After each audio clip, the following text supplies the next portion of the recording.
Сәлем достар, баршаңызға қайырлы күн. Бүгін менімен бірге өте дәмді жұқа жасалатын блини жасағыларыңыз келсе, менімен бірге жасап көріңіздер. Сіздерге арнап оригинал рецепті тауып алдым. Менімен бірге жасап көріңіздер. Ол үшін каналға тіркеліп, лайк басып, мені қолдауды ұмытпаңыздар. Құрамындағы ең мықты лайфхакты айтатын боламын. Менімен бірге болыңыздар. Ендеше менімен қайталап жасап көріңіздер. Құрамына 2 жұмыртқаны аламыз.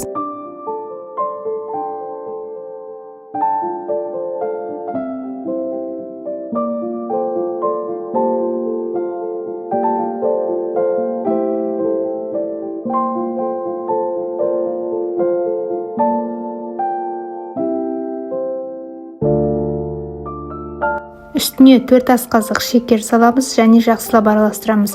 Осыдан кейін көз мөлшерімен шымшымдап тұз саламыз. Жақсылап араластырамыз, өйткені біздің астындағы шекеріміз еруі керек.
Содан кейін үстіне жылы сүтімізді құямыз.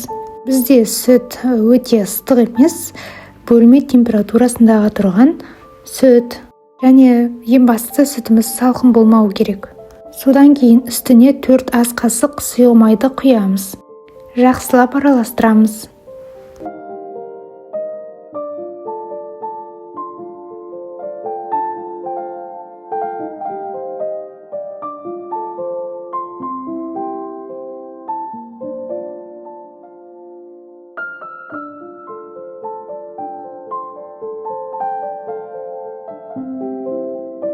Осы жерде достар, сіздермен ең маңызды лайфхакпен бөлісетін боламын. Ыстық қайнап тұрған суымызға жарты ас қасық соданы араластырып саламыз.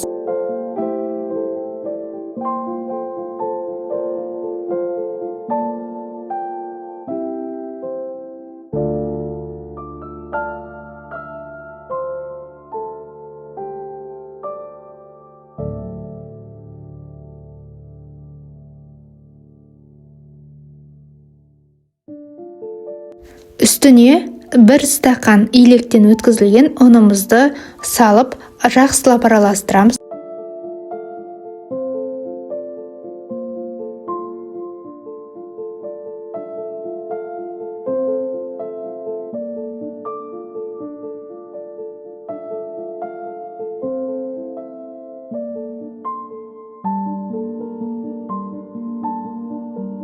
Ешқандай түйіршіктер болмауы керек, және осындай сұйықтықта болғаны жақсы. Барлық қоспаны қостық, біздің қоспамыз дайын. Енді келесі кезекті табамызды алып, үстіне май жағып, қоспамызды құйып араластырып, табамызға пісіре береміз.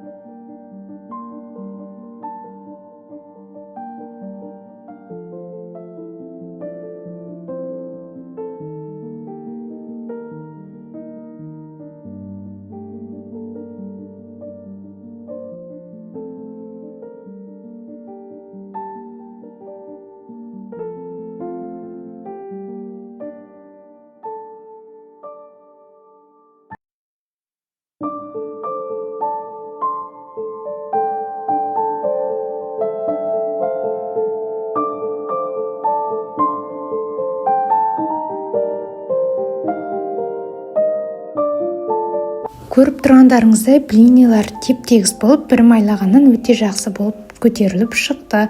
Сіздер де жасап көріңіздер, отбасыларыңыз жасап беріңіздер және қонақ келгенде осы рецептпен жасаңыздар.